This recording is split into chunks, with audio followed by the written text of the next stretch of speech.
So, do you want to tell me a little bit about your production company first? Well, company is Work in Progress Theatre Company, established by me and Dolly Rose Campbell, late 2011, with the aim of producing theatre for new audiences, new spaces, presenting some issues, pressing issues within society. We debuted last year with a play called Loaded, which looked at gang culture within Manchester. And this year we've, me and mine have co-written a play in which one of the fundamental themes is homophobia in football. So that's kind of what our company likes to do, new writing, and explore things like that. And your full names? I'm Rob Ward. And I'm Martin Jameson. So the specific play that you're premiering tonight, do you want to tell us how you came about writing that? Well, I was, I'm not technically, I don't run the company or anything with Rob. I'm a hired hand. Well, hired, sort of, as in not hired, because there isn't any money. And I was directing Loaded last year, the show that Rob mentioned. And after that finished, Rob approached me wanting to talk about putting together a show about homophobia in football. Because my primary trade is I'm a writer by trade. That's what I mainly do. I write TV and radio. I've only just recently returned to theatre. It was my sort of first discipline, but I've just come back. And so Rob approached me, sort of wanted to talk about how to put something together. And he had some ideas, and then I had some ideas. I don't really know anything about football, but I had some stories about this that were sort of been hanging around with me for really a very, very long time, which I wasn't able to write because I'm too ignorant of football. And but he's not ignorant of football; he knows all about it. I don't think so. But you're an Everton fan. I am an Everton. So there you go. Next season, when you watch the football, they're going to be playing under Martinez. No, from my point of view, I've been an Everton season ticket holder when I was younger, and I've supported them most of my life. And I, obviously over the last sort of 5, 6, 7 years, come to terms with my own sexuality, and it always felt incongruous in a football stand. Really, it felt like there'd be abuse being shouted around me, and not unique to Everton, I'm sure. And it just over years and years and years of that, and as I developed as an artist, as a writer, it felt like I was ready to address some of these issues that were very personal to me, and to write this play. I went to Martin and kind of came through that really. So you had snippets that you wanted to kind of air and write about? Yes. And you had the passion for the football, but also the issue. The issue of self-sexuality. Yes. Yeah, massive. And then I suppose the stuff that I do, because I've been writing for a long time, is structure, story structure. So we got together and we spent a while working together in great detail about story structure, probably over a period of about a month. Because nothing, it doesn't matter whether you can write dialogue or not. Story structure is where it begins and ends, really, as far as I'm concerned, in my trade. So we just spent ages working on structure. And then Rob went away and did a first draft, and then that bounced back to me, and I sort of cut that down and rejigged little bits of it, and sort of played around with it. Went back to him with little notes in saying, insert a football joke here, because I don't know any football jokes. And Everton. Yeah. Oh, that's two. That's 2 in 5 minutes. Whoa, that's not smacking. And I don't even know what that means. And that's kind of how we work together. But for you, Rob, particularly, the play is of the moment, so it keys into an issue that's alive and kicking that needs to be aired, and you think it's the right time to air it. I think what we've seen over the last few years, I would say, when Gareth Thomas came out a couple of years ago in the world of rugby, seemed to me like it was a massive moment, this, because Gareth Thomas at the time was the record point scorer and the record captain. He was holding most appearances for the Welsh national team. We all know how big rugby is in Wales, so it's not exaggeration to say he is one of the all-time greats of Welsh rugby. And when he came out, it seemed like this is a big moment. This, and what I think has happened over the last few years, Stephen Davis, cricketer, came out, and then earlier this year, I think I was reading around. Thank you. I was reading a blog from Anders Lindegaard, the United goalkeeper, and he'd said, gay footballers need a hero. And I thought, that's the first time I think I've heard an active footballer discuss this issue. And there's an article in The Guardian called The Secret Footballer, which they bring out. This is every couple of weeks. I don't know why I'm asking him. Yeah, I wouldn't know. Yeah, but and I did research on this, and one of the things that The Secret Footballer has talked about is how, whilst people perceive that the mob mentality, the pack mentality of the changing room would exclude a gay footballer, what he suggested was actually, I think it's the opposite. I think they'd rally round him. And I think this goes back to the Gareth Thomas issue. With what he's done in the game, you can't really argue with that, can you? You can't really turn around to him and say, yeah, but he's gay.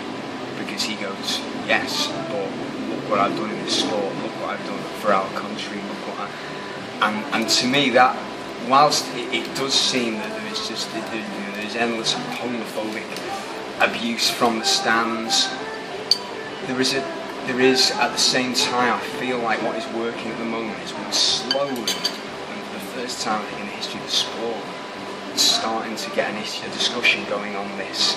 And the FA have started a campaign up now, and one of our big supporters on the play is a campaign called Kick It Out. They've been fantastic. We picked the play up, read it, loved it, got in touch with us, and they were initially set up to combat racism, but they have now branched out to all forms of discrimination within the game, and homophobia is big on their agenda.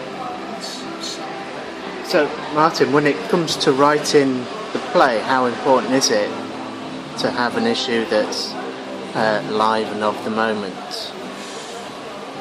Well, all plays have to be relevant to the audience in some way. I think I've always been quite a political writer, but I write stories first and foremost, because who's interested? If you just want issues, read an article. So this play is first and foremost, it's a piece of entertainment. It's very funny. Well, I hope you'll agree it's funny. It's funny and it's fast and it's physical and it's a cracking yarn. Because I get very, very bored in the theatre very, very, very quickly. So that's predominant. But then a story is pointless unless it's got something to say. So the two come together. And I think, if I can just jump in on that one, what we didn't want to do was we didn't want to preach. We didn't want to tub thumping me. So we stood there and went, homophobia is bad, because people would agree with that. What we wanted to do was to present a story that is fundamentally about what audiences are interested in. Audiences are people, and they're interested in people. And that's the approach we've made through it. Relationships, friendships. And then in turn, the story is driven by the ideas, the predicament. All stories need, to use the writing jargon, they need jeopardy, they need obstacles, and the jeopardy and the obstacle within this story is homophobia in football, and some other things, which are also issues in the play, because it actually covers other subject areas. You mentioned that you didn't want it to be necessarily a political or agitprop type of piece, and it certainly doesn't have to be when elite institutions are pushing the same line, so you can be a lot more relaxed about it and key into the moment. How comfortable do you feel being associated with people that a lot of the time are quite antagonistic to the audience in terms of football fans and see their main aim as policing the mob. I'm not quite sure I get that. Can you just repeat that question? The FA, for example, sort of very at the forefront of these type of campaigns at the moment. But they're also the same people that are pointing the finger at the hooligan mob and the ignorant mob who need to be educated. That for me is outrageously elitist and profoundly patronising. So to key into a moment is one thing, to associate with people of quite an elite viewpoint. How comfortable are you with that? You saying? Are we associating with the FA? Is that what you're saying? No, you're running alongside an FA campaign. Well, interestingly, we did speak to the FA early on, didn't we? And they said to us that they were initially willing to back it because they are doing their own work at the moment. Now, it goes back to the purpose of a play. I think a play can communicate with people in a way that a series of lectures, a series of workshops, a series of leaflets, I think better than that ever can, because it goes back to that point where it is about making a connection and understanding with a fellow human being in a situation of peril. And I think that is the real strength of this play in terms of how it looks to tackle the issue. And I think that is very different to the kind of campaign the FA would be pushing at the moment. It's not part of a campaign as such. It's exactly as Rob says. It's you use storytelling. I mean, I've written a lot of TV soap, for example, and if anyone who's followed TV soaps, and I've written for quite a few of them, has seen, we've got to the point, for example, where 20 years ago, if two gay people kissed in a soap, it was on the front pages of tabloids. Now, Holby City, which I write for regularly, has, two black men in a gay relationship who seem to kiss on screen every other week, and if you don't watch it, you've no idea about it. It's just nobody cares anymore. Now, that's not because the soaps changed it, but as soaps, for example, and it is relevant to this, they sort of organically shift, and it's a sort of symbiotic thing. Society, values in society shifts. As they shift, if you're working on a soap, they're quite organic. You're taking on the values of what's acceptable to the general public. So you start showing those images in a way that just becomes normal. It normalises it. And the two, I don't think one causes the other. I think it ebbs and it flows together. And a play like this is a similar thing. You tell the story of it, and hopefully for some members of the audience go, yeah, that's fine. We're already on board with you. Yeah. And other members of the audience, it just starts to make that a bit more normal and acceptable. And just in a way, we'd like to put ourselves out of business, wouldn't we? Don't we? Yeah. The objective of the play is to make our play completely irrelevant. I think that's fair enough, isn't it? Yeah. So, Rob, your background, I don't know that much, but what I've seen you in before is kind of fringe theatre. 24/7 perhaps is on the cusp of fringe theatre to mainstream at the moment. So where do you feel your production company is going? Is it going to go with that trend? Well, I mean, you can never really read the future, but I feel like with this play we seem to have something that seems to be interested in at the moment, and we need to sort of sit down, myself, Martin, and one of the producers of the company, put together an action plan for it, because we don't want to drop the ball on this one, do we? We feel like there's been enough interest already, some very nice reviews, and we want to take this on tour. It was our initial idea. We said we want to take this to as many footballing towns and cities that could guarantee, as well as their theatre-going audience, which is great, and we certainly don't want to get those in the mouth, but we want to also reach out to that other element that you were referring to, your football fans. How can we get them in? How can we get them to watch the play? We've been talking a lot with football clubs as well about the possibility of staging performances at their venues of their choosing, for an audience of their choosing, and as well as it having a life, we hope, in the theatre beyond this festival, we also would like to expand that, shall we say, education package, take it out to different types of audiences, which brings it back in line with the work in progress mantra, so to speak. For me, I haven't seen it yet, but my take on it is that it has definitely got that future, and I think it would make a brilliant TV production myself. But more broadly, where do you think you're going in terms of the theatre?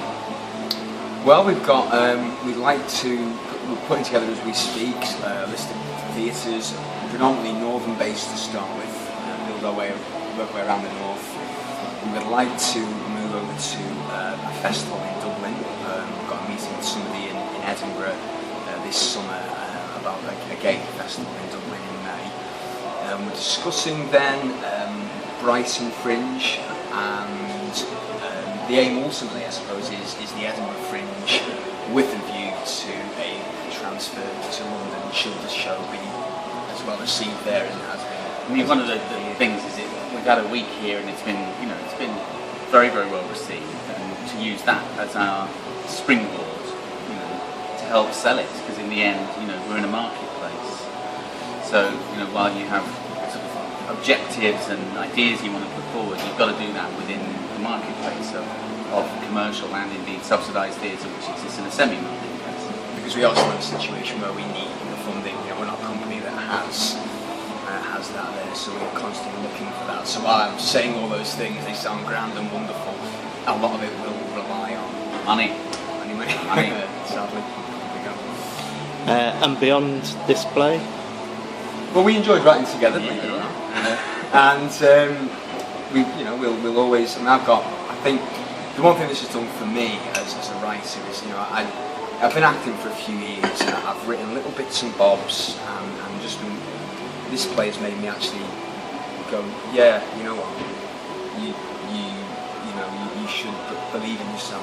You should believe that you can do this, because in many ways it's always seemed scarier to me writing something and throwing it out there than going on stage and performing. I don't know whether it's because of writing something, it seems a lot more personal, and the criticism that may go with it, you feel more personally. I don't know if there's something in that. I think it's the responsibility that you're further down or further back up the line, that you're creating it. Acting is delivering it. That's it. But you're the creator of it. Yeah. But I've had ideas, and suddenly, just this week, popping on here, there, and everywhere, making notes, and so I'm excited. Good. Well, I wish you both all the very best. Thanks very much, Sam. Thank you very much. Cheers. Cheers.